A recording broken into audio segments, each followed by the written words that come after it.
Okay दोस्तों, तो अगला क्वेश्चन देखते हैं क्या है। क्या बोला है देखो,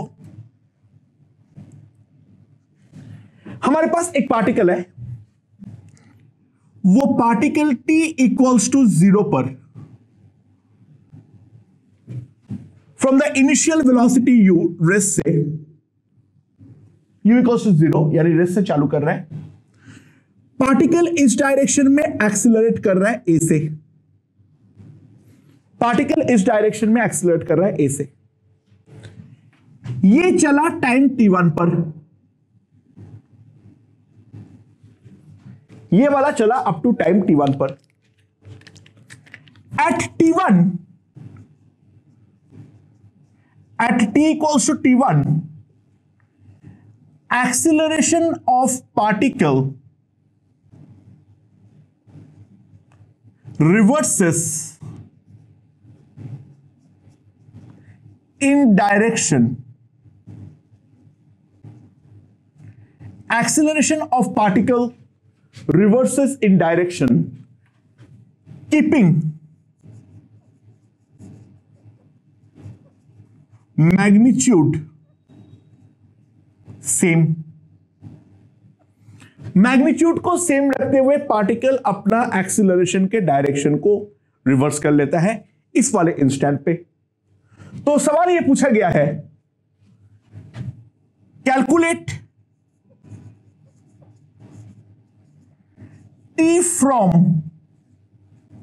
start where particle reverses its direction। Particle जहां पे अपना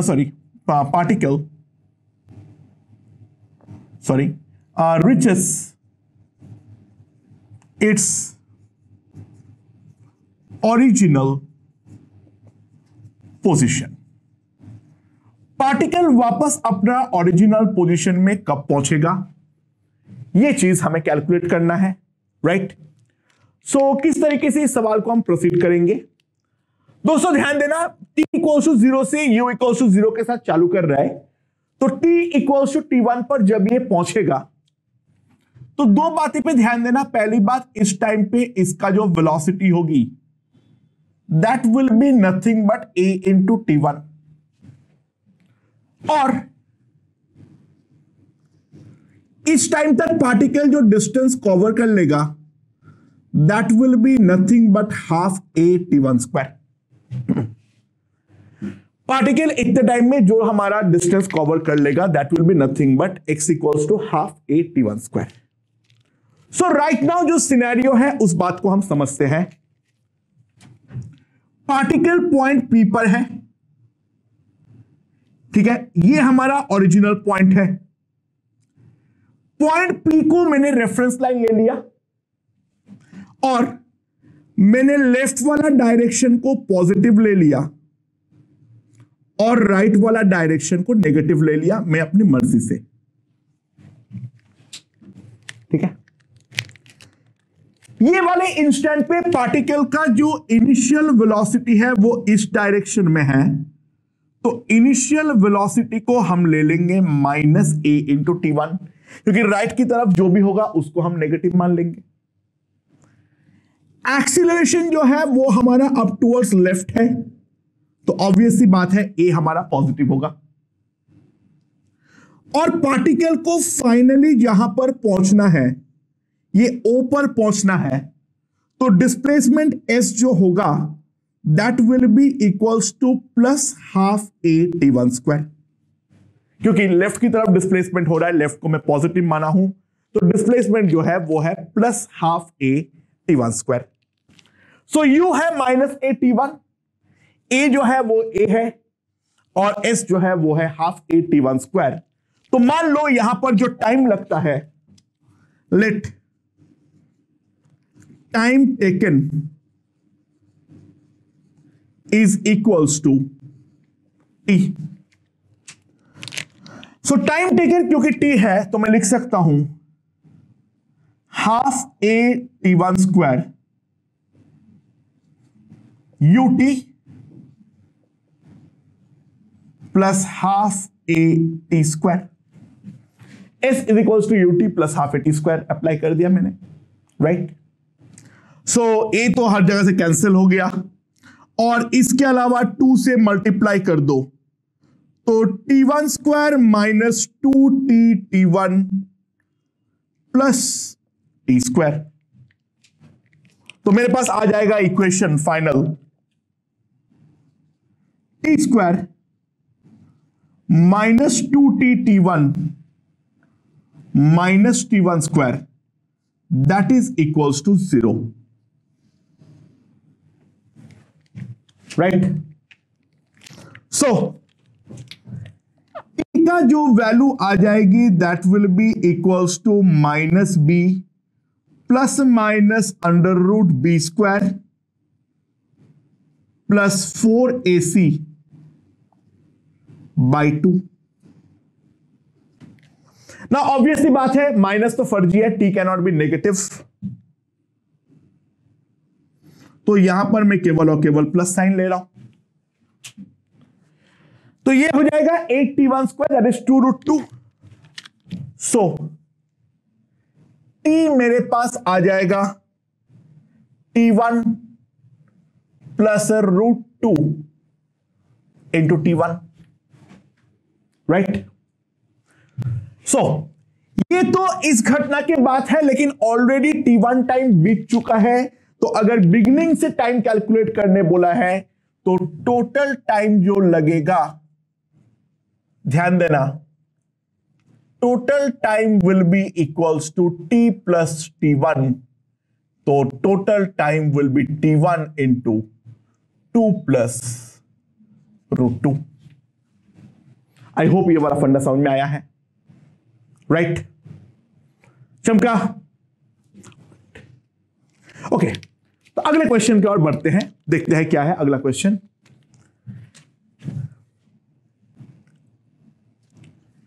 क्या बोला है, दो बॉडी एक सेम स्ट्रेट लाइन पे मूव करता है, दो बॉडी एक सेम स्ट्रेट लाइन से मूव करता है। पहला बॉडी है मान लो A, दूसरा बॉडी है मान लो B। ये दोनों एग्जैक्टली सेम जगह पर है at time t equals to 0, ठीक है, अंडरस्टूड। जो पहला वाला बॉडी है ये चालू कर रहा है, इसका u है 40 मीटर पर सेकेंड और इसका एक्सीलरेशन है 0, यानी ये वाला बॉडी हमारा कांस्टेंट स्पीड से आगे मूव कर रहा है। जो दूसरा वाला बॉडी है उसका इनिशियल वेलोसिटी है 0 और एक्सीलरेशन इसी डायरेक्शन में है, that is equals to 4 metre per second, ठीक है। तो सवाल यह पूछा है, calculate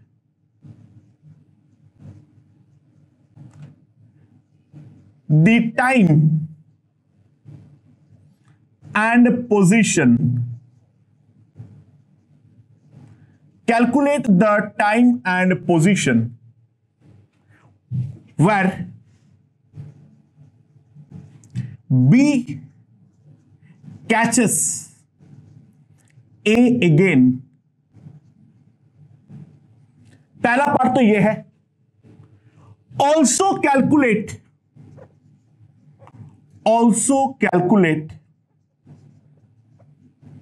maximum distance between the two bodies। दोनों बॉडी के बीच का मैक्सिमम डिस्टेंस कितना होगा वो चीज भी हमें कैलकुलेट करनी है। तो क्या क्या बोला है, देखो ऑब्वियसली बात है, इनिशियली ए एकदम पूरी तरीके से निकल जाएगा, बी जो है वो धीरे धीरे अपना स्पीड को बिल्डअप कर रहा है, तो बी इनिशियली पीछे रहेगा, बट बी क्योंकि एक्सीलरेट कर रहा है तो एक टाइम बाद उसका स्पीड सफिशिएंटली बढ़ जाएगा और फिर धीरे धीरे वो ए को अपना कैच करना चालू करेगा। समझ में आया? ये बोला है जो किस पोजीशन में जाके बी वापस ए को कैच करता है और इसके पहले बी और ए के बीच का मैक्सिमम डिस्टेंस कितना होने वाला है। तो पहले हम कैचिंग के बारे में सोचते हैं, ठीक है। अच्छा, ये इनिशियल रेफरेंस लाइन है और मान लो यहां पर जाके वो वापस कैच करता है। ये t इक्वल्स टू 0 पर है, ये t इक्वल्स टू t0 पे ये वापस कैच करता है और ये जो डिस्प्लेसमेंट है दोनों का वो है s। अच्छा, ऑब्वियस सी बात है, a और b इनिशियली यहां पर था, फाइनली यहां पर है, तो दोनों का इक्वल डिस्प्लेसमेंट हुआ है up to that time t0। a का यूनिफॉर्म स्पीड है that is 40 metre per second, तो ऑब्वियस सी बात है मैं a के पॉइंट ऑफ व्यू से लिख सकता हूं s is nothing but 40 into t0, right. और b के पॉइंट ऑफ व्यू से मैं लिख सकता हूं, क्योंकि b का u हमारा 0 है, तो half into 4 into t0 square, u तो 0 है, so that will be equals to 2 t0 square. So obvious सी बात है मैं डायरेक्टली यहां से लिख सकता हूं जो 40 t0 will be equals to 2 t0 square। so t0 0 तो नहीं हो सकता है, वो तो इनिशियल पोजीशन को दिखा रहा है, so t0 का वैल्यू मेरे पास आ जाएगा 20 सेकेंड, राइट। और कहां पर मीट करेगा, मीट करेगा जो s का वैल्यू होगा वो कहीं पर भी पुट कर दो, that will be 40 into 20, that is equals to 800 metre. तो 800 मीटर दूरी पे वो जाके मीट करेगा और टाइम जो लगेगा वो लगेगा हमारे पास 20 सेकेंड, राइट। तो first part of the question is done. Second part of the question, इसको मैं सॉल्व मैथमेटिकली बहुत आसानी से कर दूंगा, राइट, बट पहले उसको थोड़ा फिजिकली समझते हैं क्या हो रहा है। अच्छा,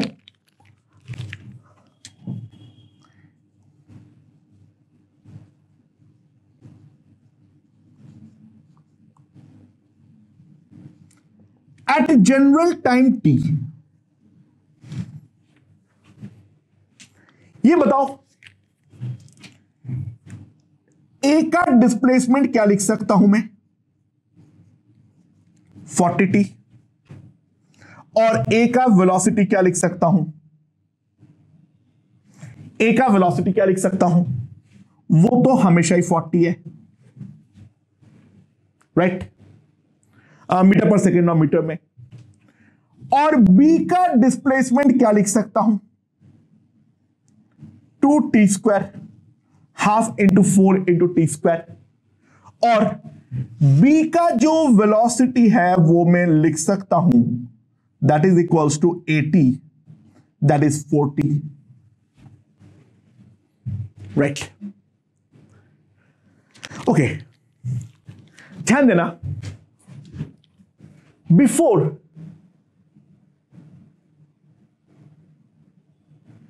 t is equals to 20 second, मैं एक चीज तो हमेशा ही लिख सकता हूं that SBA will be greater than SB। ये बात तो ऑब्वियस है, ठीक है। तो दोनों के बीच का डिस्टेंस कितना होगा, डिस्टेंस बिटवीन द टू कितना होने वाला है,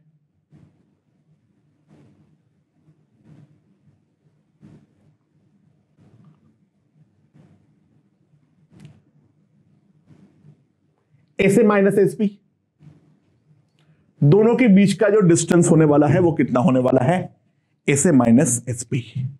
कोई भी जनरल इंस्टेंट पे अगर 20 सेकेंड के पहले के इंस्टेंट के बारे में बात करूं तो A हमेशा B के आगे रहेगा और दोनों के बीच का डिस्टेंस जो है वो हमारा कितना होगा, S A minus S B. तो मैं एस जो लिख सकता हूं दोनों के बीच का distance, that will B 40t minus 2t square, right. Okay, so ds by dt क्या लिख सकता हूं, दैट विल बी 40 माइनस 40। मानते हो या नहीं मानते हो? ओके, सो ध्यान दो, ds बाई dt अगर हमारा ग्रेटर देन 0 है तो what does it imply, ds by dt greater than 0 है, मतलब टाइम के रेस्पेक्ट में दोनों का डिस्टेंस जो है वो बढ़ते जा रहा है। तो what does it imply, simple सी बात है, समझो, a is moving faster than b। Obvious सी बात है, ए तो ऑब्वियसली आगे है, बी पीछे है, बट दोनों के बीच का गैप अब और बढ़ते जा रहा है। तो जो सामने वाला पार्टिकल है, वो सामने वाला पार्टिकल डेफिनेटली और ज्यादा जल्दी मूव करेगा एज कंपेयर टू जो पीछे वाला पार्टिकल। ए आगे तो है ही, साथ ही साथ ए जो है वो बी से ज्यादा जल्दी आगे की तरफ भाग रहा है। तो दोनों के बीच का जो रिलेटिव पोजीशनिंग है वो हमारा टाइम के रेस्पेक्ट में इंक्रीजिंग है, राइट। एंड इसको अगर मैं करता हूं तो 40 माइनस 40, तो that is greater than 0। T जो होना चाहिए that will be less than 10 second. तो 10 सेकेंड में कम पे तो ऑब्वियस सी बात है, अगर हम ध्यान दें, अगर हम 10 पुट करें, सो VB जो होगा वो 10 सेकेंड पे VA के इक्वल होगा। उससे पहले कोई भी चीज पुट करो 8, 9, 7, वो हमेशा 40 से कम होगा। B is the slower vehicle, A is the faster vehicle. A आगे तो होगा ही, और दोनों के बीच का जो गैप है और वो अब और ज्यादा बढ़ते जा रहा है। और सिमिलरली अगर ds बाई dt इसको मैं बोलता हूं लेस देन 0, तो सिंपल सी बात है, A is moving slower then B, यानी अब A आगे तो है लेकिन B अब हमारा मेकअप करना चालू हुआ है। तो B is going to be a faster vehicle as compare to A। तो ऑब्वियस सी बात है, A जो है वो हमारा स्लोअर है, B हमारा फास्टर है। अब A आगे तो है, बट दोनों के बीच का गैप जो है वो टाइम के साथ कम होते जा रहा है। इफ यू सी, अगर T को हम 11 पुट करते हैं तो VB आ रहा है 44, VA है 40, तो अब B का हमारा कवर अप होना चालू हुआ है। अब अभी भी B पीछे तो है, कवर अप करने में अभी टाइम तो लगेगा, 20 सेकंड तक टाइम लगेगा, बट धीरे धीरे धीरे धीरे अब B जो है वो A के नजदीक आते जा रहा है, आते जा रहा है, आते जा रहा है। सो ds by dt is less than 0, तो A is moving slower then B। सो पहली बात तो ये समझो। तो ऑब्वियस सी बात है, मैक्सिमम सेपरेशन कब होगा, मैक्सिमम सेपरेशन कब होगा, when ds by dt becomes equals to 0, यानी 40 माइनस 40 is equals to 0, तो t is equals to 10 second. और 10 सेकेंड पे अगर हम ध्यान दें, मैक्सिमम सेपरेशन क्यों हो रहा है? क्योंकि वहां पर VA और VB इक्वल है।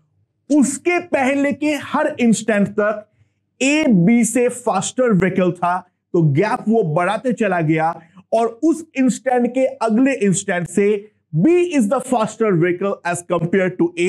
So B will now start covering up, covering up, covering up, covering up.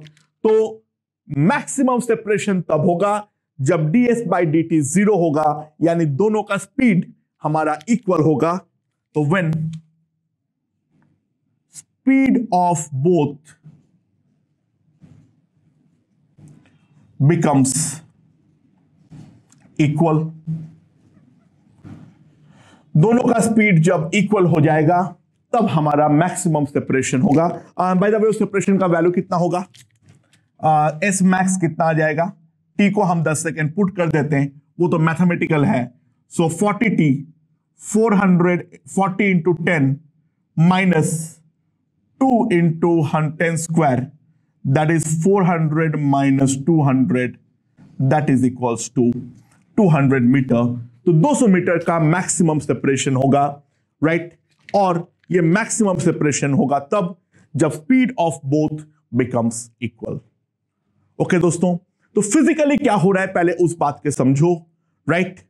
जब तक A फास्टर रहेगा, A will make the gap larger, larger, larger, and after a point when the speed of B becomes greater than A, then B tries to cover up with time, और finally 20 second के बाद हमारा B जो होगा that will be the faster vehicle as well as वो vehicle हमारा आगे की तरफ भी है, तो B और A के बीच में सेपरेशन जो है वो हमारा कॉन्स्टेंटली बढ़ता चला जाएगा। मेरे ख्याल से ये क्वेश्चन यहां पर समझ में आया होगा, राइट? ओके, नाउ अगला क्वेश्चन देखो।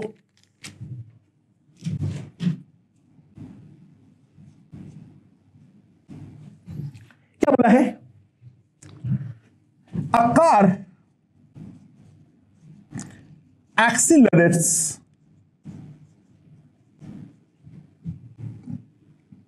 with constant acceleration equals to alpha। ठीक है? From rest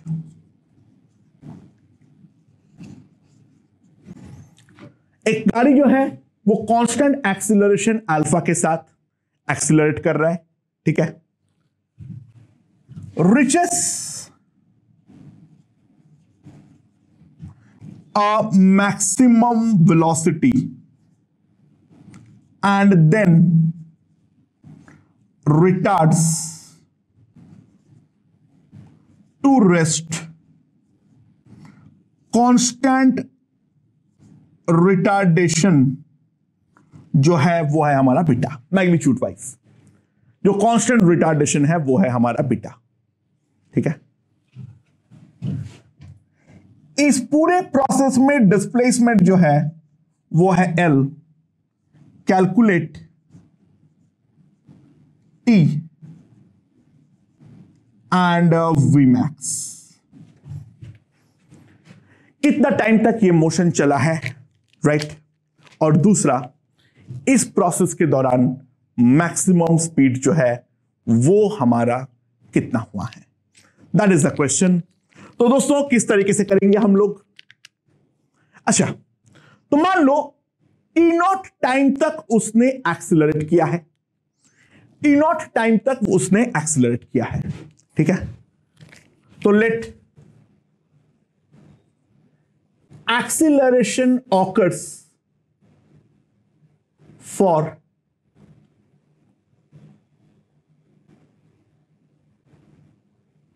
time T0, right? Okay. So मैं इसके दौरान क्या लिख सकता हूं? जो हमारा मैक्सिमम स्पीड जब वो अटेन करेगा that will be 0 plus alpha T0, right? तो V मैक्स का वैल्यू आएगा अल्फा T0, राइट। और इसके दौरान जो डिस्प्लेसमेंट हुआ है that will be also equals to half alpha t naught square. ये दोनों चीज में लिख सकता हूं, राइट। समझ में आया? अच्छा, अब जो रिटार्डेशन हुआ है वो V मैक्स को वापस जीरो में कन्वर्ट किया है, तो let retardation occurs for time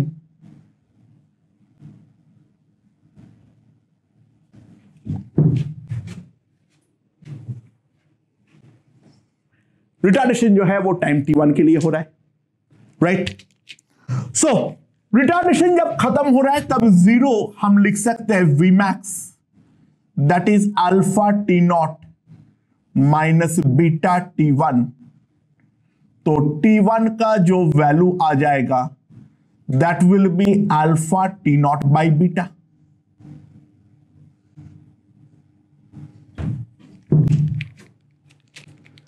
तो इसके दौरान जो डिस्प्लेसमेंट होगा वो कितना होगा?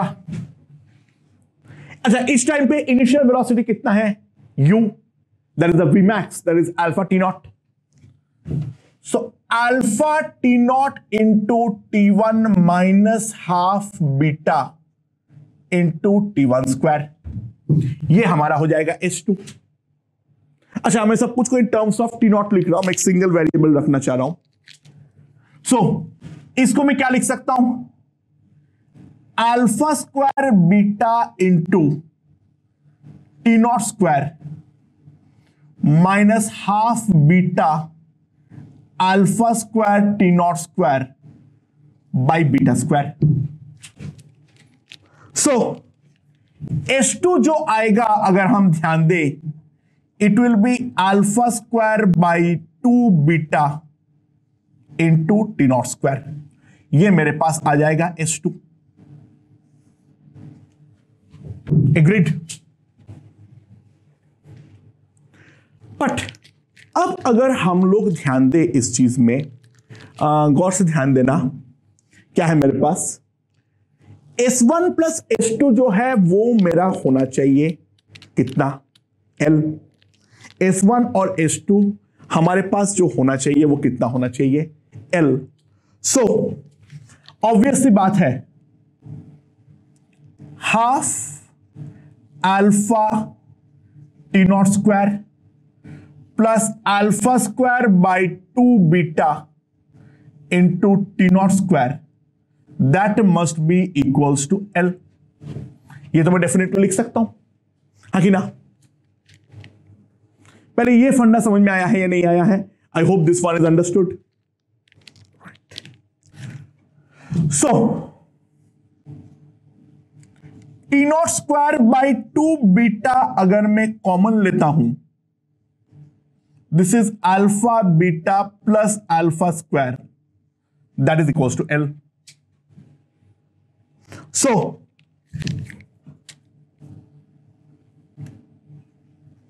T naught square equals to 2 beta by L alpha into alpha plus beta. ठीक है, तो मेरे पास आ जाएगा t naught equals to under root 2 beta L ये हमारे पास टी नॉट का वैल्यू आ जाएगा। और दूसरा हमें क्या पूछा है? टी नॉट मतलब हमें टी और निकालना है, वो निकालते हैं। तो दो चीज हमें पूछा गया है, एक तो हम टोटल टाइम और वी मैक्स। टी नॉट जैसे ही आ जाएगा वी मैक्स में डायरेक्टली लिख सकता हूं, तो वी मैक्स का जो वैल्यू आ जाएगा, V max is equals to alpha t naught. तो यहां पर अगर मैं पुट कर देता हूं, अल्फा स्क्वायर अंदर आएगा 2 alpha beta L by alpha plus beta, ये मेरा आएगा वी मैक्स। और टोटल टाइम अगर निकालने के लिए बोलेगा तो total time t will be t0 plus t1। सो कितना आ जाएगा 1 plus alpha plus beta into t0 alpha plus beta by beta into t0। So T कितना आ जाएगा मेरे पास, चलो t0 का वैल्यू पुट कर दूंगा तो यहां पर नीचे बीटा स्क्वायर होकर अंदर घुसेगा अल्फा प्लस बीटा का होल स्क्वायर होते हुए, तो अल्फा प्लस बीटा का होल स्क्वायर और अल्फा प्लस बीटा एक कटेगा और नीचे का बीटा स्क्वायर से एक बीटा कटेगा, under root 2 times alpha plus beta into L by alpha beta. यह है मेरा टोटल टाइम टी। सो दोस्तों आई होप ये वाला क्वेश्चन हमें समझ में आया है। ये वाला क्वेश्चन को सॉल्व करने का और भी आसान तरीका है, बट अभी राइट नाउ हमें तीनों इक्वेशन में अपना हाथ को सेट करना है। तो पहले केवल और केवल जो ये 3 क्वेश्चन है, उन 3 जो इक्वेशन है वो 3 इक्वेशन के बेस्ड पर ही हम क्वेश्चंस कर रहे हैं। तो ये पढ़ने के दौरान अगर किसी को लगे जो इसका आसान सॉल्यूशन वो हो सकता था, वो क्या है वो बात में देखेंगे। मैं ये क्वेश्चन को वापस उठाऊंगा, बिल्कुल सही सोच रहे हो, लेकिन पहले एक बार राइट नाउ इन तीनों इक्वेशन पे हाथ सेट कर लेते हैं, फिर हम काइनेमैटिक्स में और आगे बढ़ने वाले हैं। ठीक है, बाकी जिनको नहीं समझ में आ रहा है इसके अलावा और क्या तरीका है, बढ़िया, बिल्कुल भी दिमाग मत लगाओ, वो मैं बताऊंगा क्या तरीका है। राइट, ओके दोस्तों, तो अगले क्वेश्चन की ओर बढ़ते हैं। क्या बोला है इस बार, एक ट्रेन है, तो ट्रेन का इनिशियल स्पीड था 0,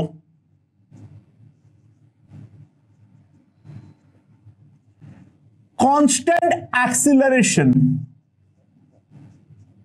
अल्फा। ठीक है, और जर्नी चालू किया, V max equals to V। वो अल्फा से एक्सीलरेट करके पहले अपना मैक्सिमम वेलोसिटी को अटेन किया, maintain this V for some time and then retards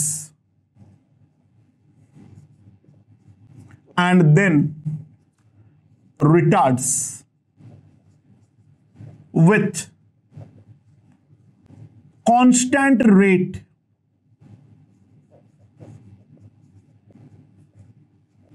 beta till rest, और रिटार्ड करते हुए वापस वो रेस्ट पर आ गया। ठीक है,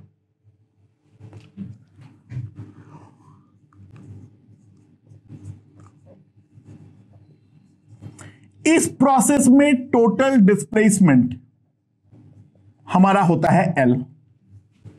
इस प्रोसेस में जो टोटल डिस्प्लेसमेंट है वो है हमारा L। तो proof that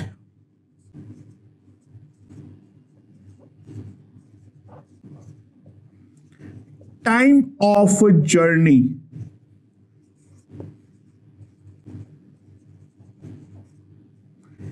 T equals to L by V plus V by 2 1 by alpha plus 1 by beta। जो जर्नी का जो टोटल टाइम होगा T, that is equals to L by V plus V by 2 into 1 by alpha plus 1 by beta। I hope ये वाला चीज समझ में आया होगा। राइट, तो किस तरीके से करेंगे, तो जर्नी का पहले 3 हिस्सा है दोस्तों, ध्यान देना। वो क्या है, पहले 0 से अल्फा तक वो एक्सीलरेट करेगा। सो मैं एक चीज तो लिख सकता हूं, जो V equals to 0 plus alpha into T1 तो इसके लिए जो टाइम लगेगा t1 that is equals to v by alpha, और इसके दौरान जो हमारा डिस्प्लेसमेंट होगा s1 that will be equals to l half alpha t1 square. Now t1 का वैल्यू यहां पे सब्स्टिट्यूट कर दो, that will come out to be equals to v square by twice alpha. वो तो होना भी चाहिए था, राइट? अच्छा, जर्नी का एक तीसरा पार्ट भी है, दूसरे को बारे में बात में आता हूं, पहले रिटार्डेशन वाला पार्ट को एनालाइज कर लेते हैं। तो वहां पर v से वो वापस जीरो पे आ रहा है, तो सिंपल सी बात है, zero equals to v minus beta t2। तो t2 का जो वैल्यू आएगा that will be v plus beta. तो इसके दौरान जो डिस्प्लेसमेंट होगा that will be v t2 minus half beta t2 square, and if we compute it will simply come out to be v square by twice beta. ये हमारा s2 हो जाएगा, right?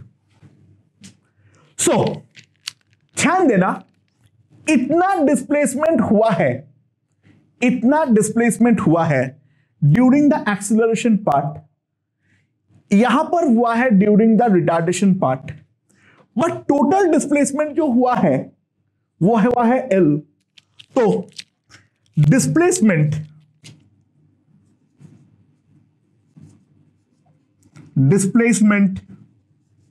During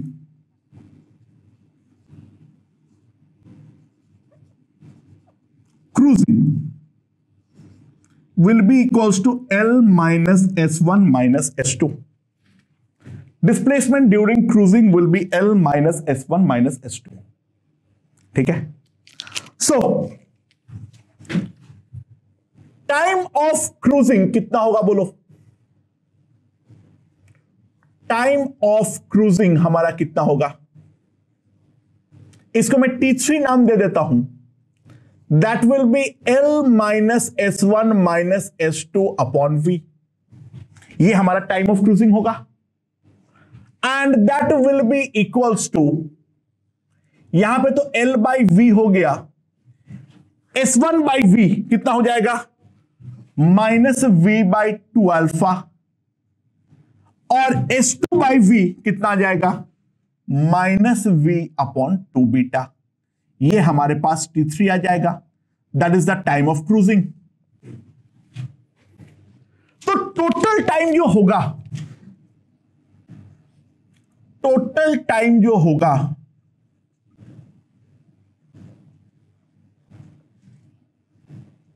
that will B T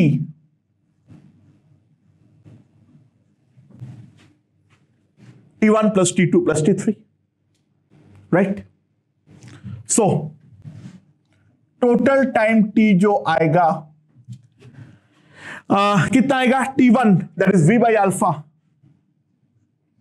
plus T2 that is V by beta plus L by V minus V by 2 alpha minus V by 2 beta.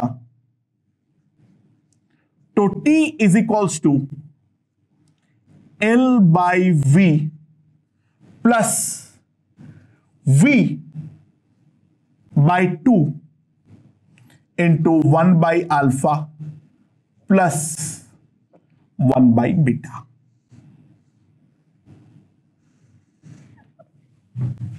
Right? तो T is equals to L by V plus V by 2 into 1 by alpha plus 1 by beta. Okay, अच्छा एक चीज गौर से ध्यान दो, हमें question में नहीं पूछा है, ये वाले क्वेश्चन में अगर मैं v को बढ़ाऊंगा, यानी मैक्सिमम वेलोसिटी मेरा अगर बड़ा हो, तो ये वाला टर्म जो है वो हमारा छोटा हो जाएगा, और अगर लेकिन v का ये वाला टर्म जो है वो हमारा बड़ा हो जाएगा। और v को अगर मैं कम करूंगा तो ये वाला टर्म तो हमारा छोटा हो जाएगा, बट ये वाला टर्म जो है वो हमारा डेफिनेटली बढ़ जाएगा। तो ये वाला क्वेश्चन में मैक्सिमा मिनिमा का सवाल पैदा जो है वो तो डेफिनेटली हो सकता है। क्वेश्चन में नहीं पूछा है, मैं यहां से एक ऑक्सिलरी क्वेश्चन सॉल्व करवा रहा हूं। तो ध्यान दो, L by V plus v by 2 1 by alpha 1 by beta whole divided by 2 will be greater than or equals to under root this into this, यानी कितना हो जाएगा L by 2 into 1 by alpha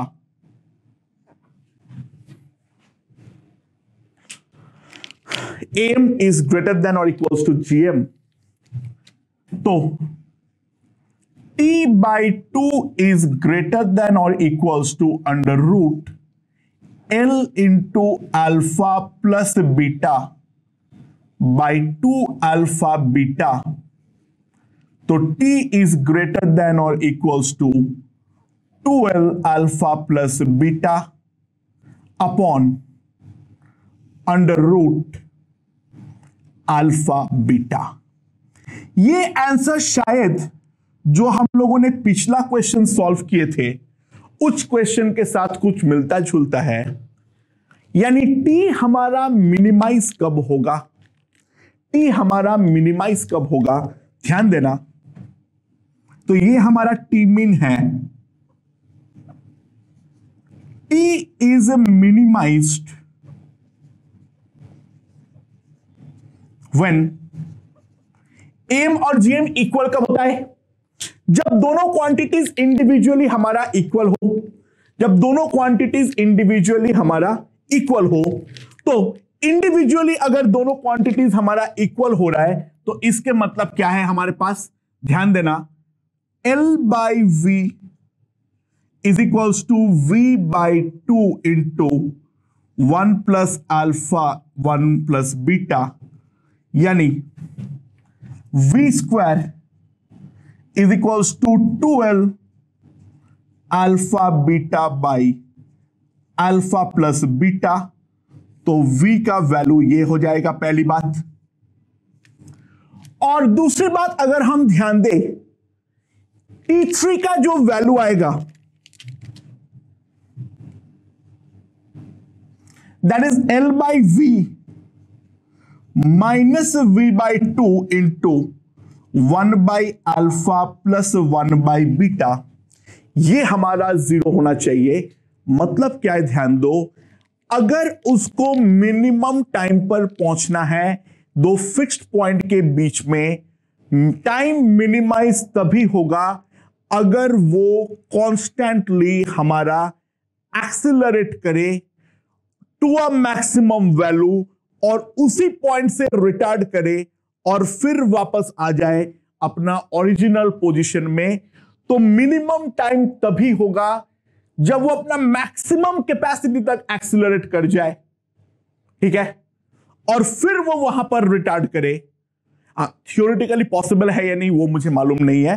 अगर मान लो 100 किलोमीटर चलना है तो ये पॉसिबल ही नहीं है, गाड़ी का स्पीडोमीटर फट जाएगा, ठीक है।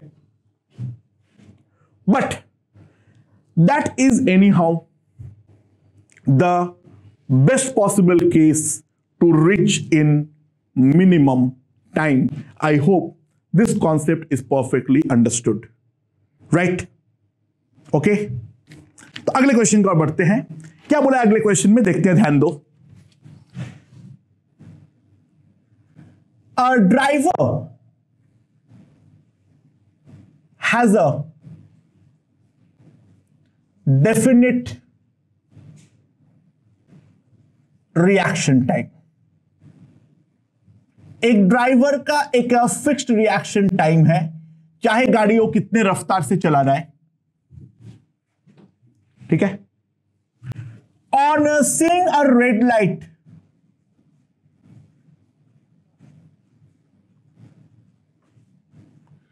ठीक है, जब वो रेड लाइट देखता है तो ऑब्वियस बात है उसके जेब में पैसा नहीं है, फाइन नहीं भर सकता है, ना गाड़ी को टकराने का मन है उसको, तो इस कारण पे वो गाड़ी को स्टॉप करना चाहता है। ठीक है, तो वो रेड लाइट देखा, उसको थोड़ा रिएक्शन टाइम होगा, फिर वो ब्रेक दबाएगा। तो उसने एक दिन कैलकुलेट किया, जो उसका अगर इनिशियल वेलोसिटी रहता है 72 kilometre per our,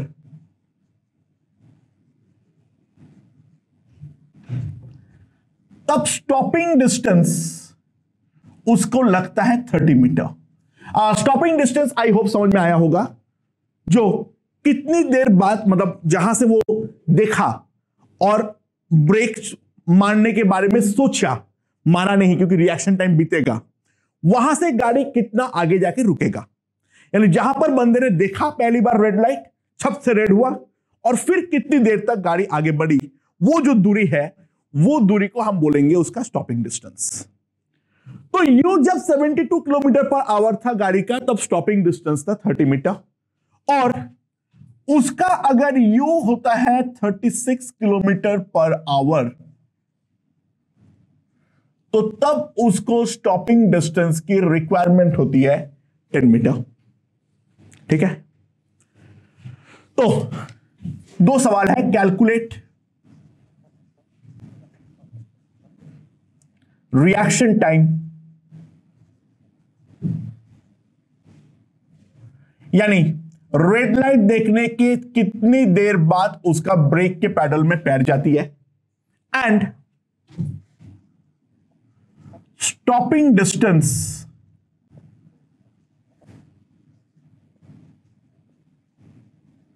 for u equals to 54 kilometre per our.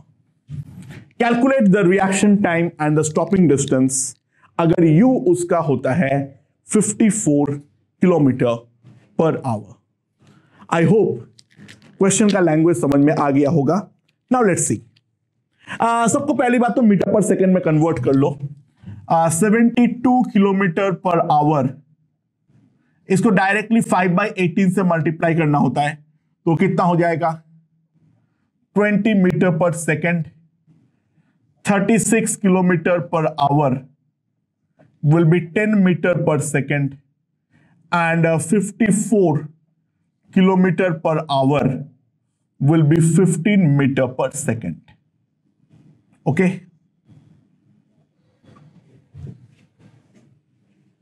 समझ में आया? अच्छा, मान लो रिएक्शन टाइम है T dot, right? Reaction time equals to T naught. तो जिस दिन वो 20 मीटर पर सेकेंड का इनिशियल वेलोसिटी के साथ था, तो पहले टी नॉट टाइम तक तो 20 मीटर पर सेकेंड से गाड़ी आगे बढ़ेगी, राइट? तो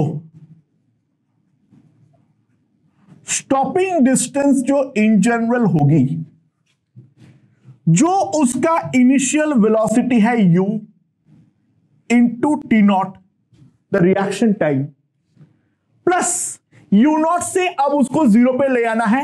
उसका ब्रेक का कैपेसिटी तो फिक्स है, या ब्रेकिंग का जो भी कैपेसिटी होती है वो डेफिनेटली फिक्स है। तो मान लो ब्रेकिंग जो रिटार्डेशन पैदा करता है वो है अल्फा, ठीक है? सो it will B u square by 2 alpha. Alpha is nothing but the fixed braking retardation.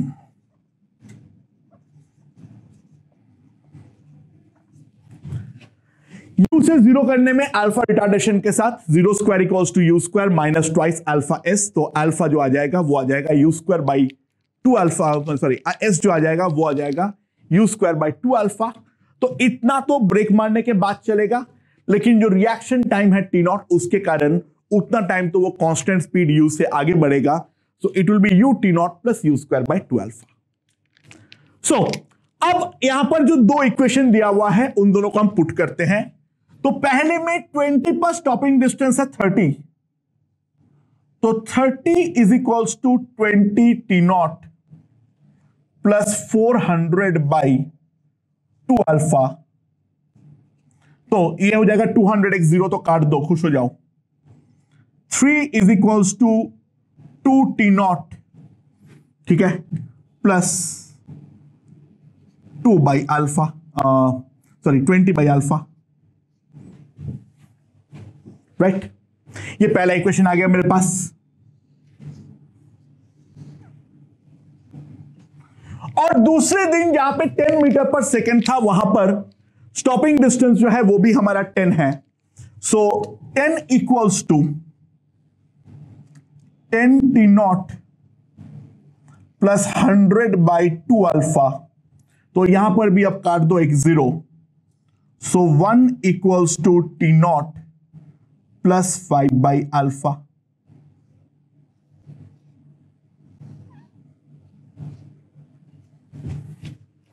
अब सबसे पहले इन दोनों इक्वेशन को सॉल्व करते हैं।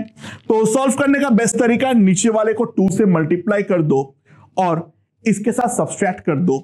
तो 2 से मल्टीप्लाई करके अगर मैं सब्सट्रैक्ट करता हूं तो 2 टी नॉट गॉन, ये बनेगा 10 बाई अल्फा, ये है 20 by alpha, that is equals to 1। So alpha मेरे पास आ जाएगा 10, और अल्फा अगर 10 है तो एक में पुट कर दो तो ये 2 हो जाएगा, राइट। तो ये 2 हो गया तो इसमें पुट हो गया तो कितना हो गया मेरे पास ये 1। तो 2 टी नॉट इक्वल्स टू 1।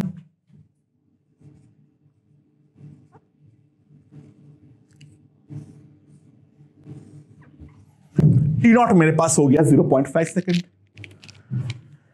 तो रिएक्शन टाइम तो हमारे पास 0.5 सेकेंड आ गया है, और अल्फा जो है वो हो गया है हमारे पास 10। तो अगला पूछा है, जो अगर 15 मीटर पर सेकेंड से गाड़ी चल रही होती तो in that case stopping distance कितना होगा। तो 15 मीटर पर सेकेंड के केस में हमारा एस जो आएगा दैट विल बी कितना, u इंटू टी नॉट, ठीक है, plus u square by 2 alpha,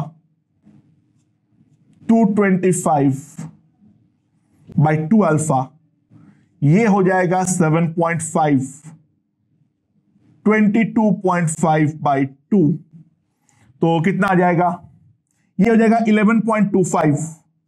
so that will be 18.75 metre.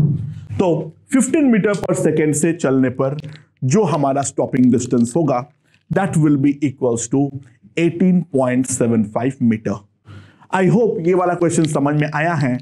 Reaction time का काम क्या था वो मेन बात हमें समझना था, और स्टॉपिंग डिस्टेंस का कॉन्सेप्ट भी मैंने यहां पर डिस्कस कर दिया हूं।